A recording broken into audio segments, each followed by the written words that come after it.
Good morning students. आज हम करेंगे हमारा पाठ नंबर 11 बाल गोविंद भगत, जिसके राइटर हैं राम वृक्ष बेनीपुरी। आज हम राम वृक्ष बेनीपुरी जी का लेखक परिचय ही करेंगे। तो लेखक परिचय लिखने के लिए बेटा हमें कम से कम भी 6 हेडिंग बनाने हैं। इसमें 4 दे रखे हैं। पहला है जीवन परिचय, प्रमुख रचनाएं, साहित्यिक विशेषताएं, भाषा शैली। तो ये 4 दे रखे हैं, बट हमने क्या है 6 बनाने हैं, क्योंकि हमारा लेखक परिचय 5 नंबर का आना है बेटा, और एक हम फालतू बनाएंगे हेडिंग। ठीक है, तो हेडिंग नंबर 1 जीवन परिचय।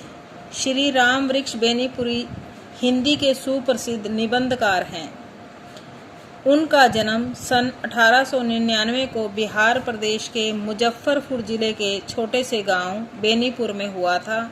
बेनीपुर में गांव में जन्म होने के कारण ही ये बेनीपुरी कहलाए थे। बचपन में ही इनके माता पिता का देहांत हो गया था। देहांत मतलब इनके माता पिता की डेथ हो गई थी। उनका पालन पोषण इनके ननिहाल में हुआ। ननिहाल मतलब नाना नानी के घर। इन्होंने बड़ी कठिनाई से मैट्रिक तक की शिक्षा ग्रहण की थी। मैट्रिक मतलब 10वीं तक की शिक्षा। श्री बेनीपुरी जी सन 1920 में महात्मा गांधी जी के नेतृत्व में चलाए जा रहे असहयोग आंदोलन में कूद पड़े। अब यहाँ प्रश्न उठता है कि महात्मा गांधी जी ने असहयोग आंदोलन कब चलाया था? तो सन 1920 में। यह आपको याद रखना है। उन्होंने स्वाध्याय के बल पर हिंदी ज्ञान में निपुणता प्राप्त की और अंग्रेजी, उर्दू, संस्कृत आदि भाषाओं का भी गंभीर अध्ययन किया। गंभीर अध्ययन करने का मतलब पढ़ा। स्वतंत्रता आंदोलन के समय श्री बेनीपुरी जी 10 बार जेल गए। तो आपका यहाँ हरियाणा बोर्ड की तरफ से ये प्रश्न बन के आता है कि राम वृक्ष बेनीपुरी जी स्वतंत्रता आंदोलन के समय कितनी बार जेल गए? तो आपका उत्तर होगा 10 बार। ये उत्तर ऑप्शन के साथ भी आ जाता है बेटा, और विदाउट ऑप्शन भी आ जाता है। स्वतंत्रता प्राप्ति के पश्चात सन 1957 में आप बिहार विधानसभा के सदस्य निर्वाचित हुए। निर्वाचित हुए मतलब बिहार विधानसभा के सदस्य चुने गए। कब? 1957 में। तो कोई भी प्रश्न बन सकता है, सन का भी या फिर बिहार विधानसभा का भी। बेनीपुरी जी ने लगभग 15 वर्ष की आयु में पत्र पत्रिकाओं के लिए लिखना शुरू किया। तो प्रश्न बनेगा कि पत्र पत्रिकाओं के लिए लिखना शुरू किया कौन सी आयु में? तब आप बोलोगे 15 वर्ष की आयु में।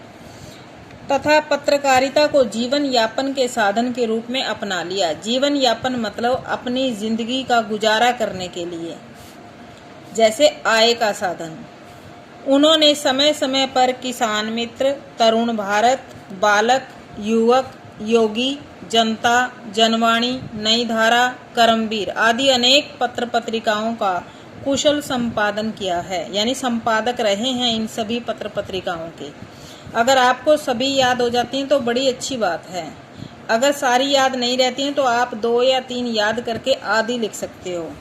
उनका निधन सन 1968 में हुआ था। तो ये अलग से भी प्रश्न बनेगा और वैसे भी आपको याद रखना है। प्रमुख रचनाएं। श्री बेनीपुरी जी की प्रमुख रचनाएं इस प्रकार हैं। पहला है उपन्यास। अब आप तीसरा जो हेडिंग बनाओगे प्रमुख रचनाओं में, आप कम से कम भी 4-5 रचनाओं के नाम लिखोगे, जैसे कैदी की पत्नी, पतितों के देश में, चिता के फूल, अम्बपाली, संघमित्रा, सीता की मां, नेत्रदान, विजेता, राम राज्य, गांव का देवता। ऐसे लिख के कम से कम भी 8-10 रचनाओं के नाम लिख के पीछे इत्यादि या आदि लिख दोगे। उसके बाद आपको हेडिंग बनाना है। अगर याद रहता है तो आप बनाओगे हेडिंग कहानी संग्रह। अगर याद रहता है रेखा चित्र, तो आपकी मर्जी है जो आपको याद रहे। कुछ बच्चे हेडिंग बना सकते हैं कहानी संग्रह, तो लिखना चिता के फूल, जब आपको पता हो पक्का। उसके बाद आप यात्रा वृत्तांत का भी हेडिंग बना सकते हो, जीवनी का भी बना सकते हो, वो आपकी इच्छा है। अब नंबर 3 पे आप अगर मान लो मेरी तरफ से रेखा चित्र बना रहे हो तो आप लिखोगे माटी की मूर्तें, गेहूं और गुलाब, मन और विजेता। तो इस प्रकार से आप आदि लगा दोगे। यात्रा वृत्तांत या जीवनी में से अगर आप बना के चलते हो तो नंबर 4 बनेगा यात्रा वृतांत, मेरे तीर्थ उड़ते चलो पैरों में पंख बांधकर। इसके बाद अगला हेडिंग हमारा जो बनेगा वो हमारा 5वां होगा साहित्यिक विशेषताएं। रामवृक्ष बेनीपुरी जी की रचनाओं में प्रमुख रूप से स्वाधीनता की चेतना, स्वाधीनता मतलब जो जागरूकता, मनुष्यता की चिंता और इतिहास की युगानुरूप व्याख्या है। वे निष्ठावान भारतीय संस्कृति के पुजारी भी हैं। इनकी रचनाओं में भारतीय संस्कृति के दर्शन होते हैं। इनके साहित्य में गहन अनुभूतियों मतलब बहुत ज़्यादा जो गहरे एहसास और उच्च कल्पनाओं का सुंदर मिश्रण है। इनकी रचनाओं में जहां जीवन से संबंधित ज्वलंत समस्याओं को उठाया गया है, वहां उनके समाधानों की ओर संकेत भी किए गए हैं, मतलब इशारा।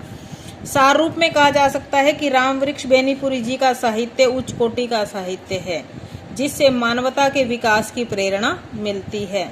यानी मानवता कैसे विकास करेगी, ये संदेश मिलता है इनकी रचनाओं से। अगला हमारा हेडिंग नंबर 6 बनेगा भाषा शैली। रामवृक्ष बेनीपुरी के साहित्य की भाषा सरल, सहज, रोचक और ओजस्वी है। ओजस्वी भाषा कौन सी होती है? जो मन में ज्यादा तेज भरती है, उमंग भरती है, जोश भरती है। अलंकृत और भावनापूर्ण शैली के कारण हिंदी गद्य साहित्य में इनका महत्वपूर्ण स्थान है। इन्होंने अपनी रचनाओं में संस्कृत के तत्सम शब्दों के साथ साथ जो संस्कृत के शब्द होते हैं वो तत्सम कहलाते हैं और जो हिंदी के शब्द होते हैं वो तद्भव और देशज जो हमारे लोक भाषा के शब्द हैं उर्दू, फारसी और अंग्रेजी के शब्दों का अत्यंत सटीक यानी सावधानी पूर्वक और सार्थक प्रयोग हुआ है, मतलब अर्थ उनके सही हैं। उन्होंने लोक प्रचलित मुहावरों और लोकोक्तियों का भी सफल प्रयोग किया है।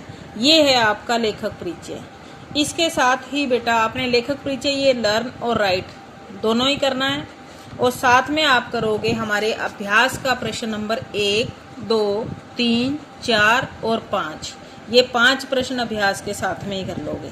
ठीक है बेटा। अब इस लेखक परिचय को लिखने के लिए जिन बच्चों के पास अगर हेल्प बुक है या टेक्स्ट बुक है तो बड़ी अच्छी बात है, वहाँ से आप कर सकते हो। अदरवाइज मैं आपको लेसन नंबर 11 की बाल गोविंद भगत की PDF भेज रही हूँ, तो उसके माध्यम से भी आप कर सकते हो। ठीक है बेटा, उम्मीद करती हूँ समझ में आ गया होगा। Okay, thank you.